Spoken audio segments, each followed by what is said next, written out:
Saya Graciela Victoria Safira. Alhamdulillah sudah memeluk agama Islam sejak tahun 2015.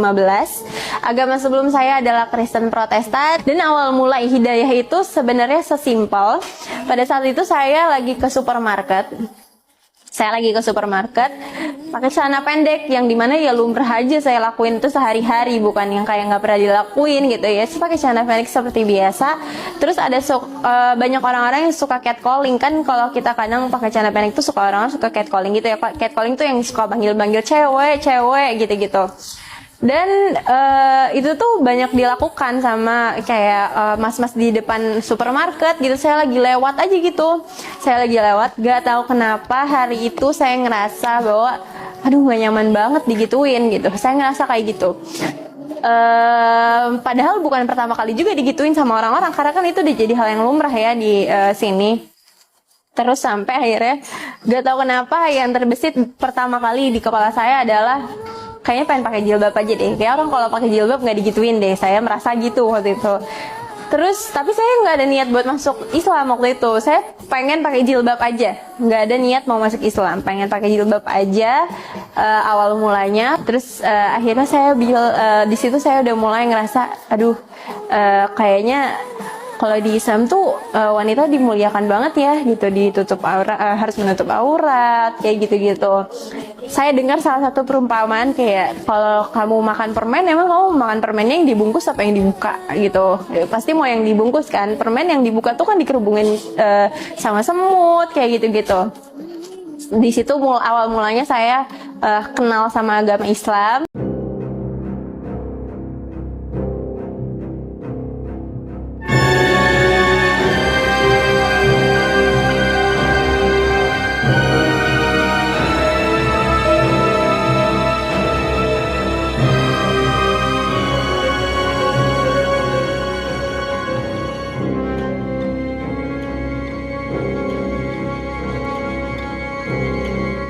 Saya mau tanya pada Anda dulu.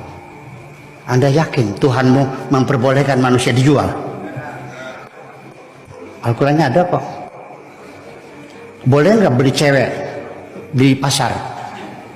Wa in khiftum alla ta'dilu fa wahidatan aw ma malakat aymanukum. Boleh nggak beli?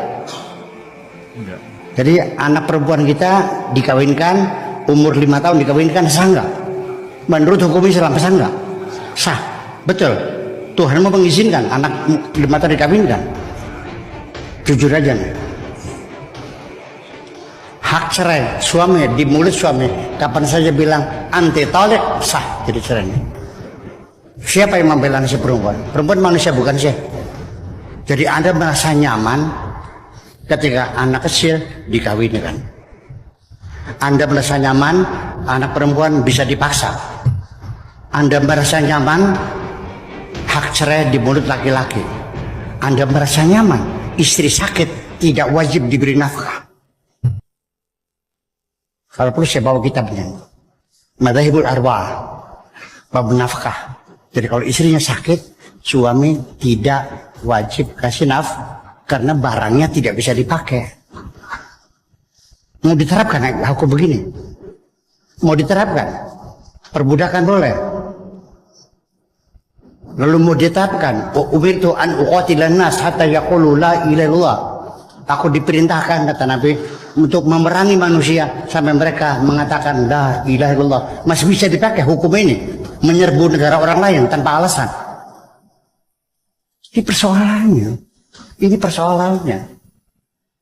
Jadi kata Islam belum seperti itu bukan menghinakan Islam, mengajak kamu maju berpikir.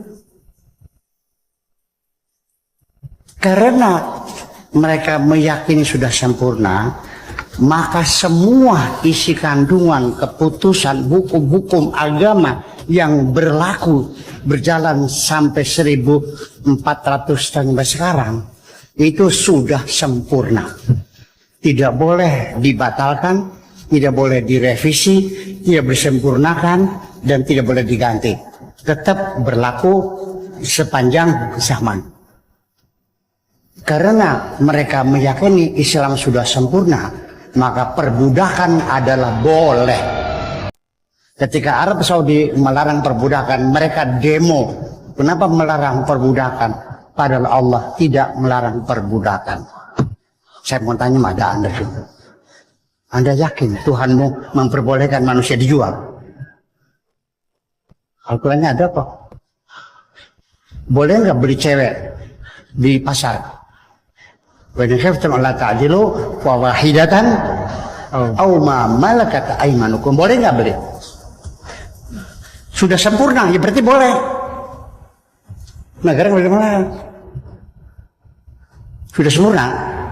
Jadi anak perempuan kita dikawinkan, umur 5 tahun dikawinkan, sah nggak? Menurut hukum Islam sah nggak? Sah, betul. Tuhan mau mengizinkan anak 5 tahun dikawinkan. Jujur aja nih. Hak cerai suami di mulut suami, kapan saja bilang anti talik, sah jadi cerai. Siapa yang membela si perempuan? Perempuan manusia bukan sih? Kita bela di proses pengadilan. Demo juga mereka. Tahun 70 itu demo. Bagaimana melarang mencabut hak cerai suami diserahkan ke pengadilan? Islam tidak melarangnya. Oh jadi sempurna. Itu percobaan. Jadi Anda merasa nyaman ketika anak kecil dikawinkan. Anda merasa nyaman anak perempuan bisa dipaksa. Anda merasa nyaman hak cerai di mulut laki-laki. Anda merasa nyaman istri sakit tidak wajib diberi nafkah. Kalau perlu saya bawa kitab Madzhabul Arba'ah bab nafkah. Jadi kalau istrinya sakit, suami tidak wajib kasih nafkah karena barangnya tidak bisa dipakai. Mau diterapkan hukum begini? Mau diterapkan? Perbudakan boleh.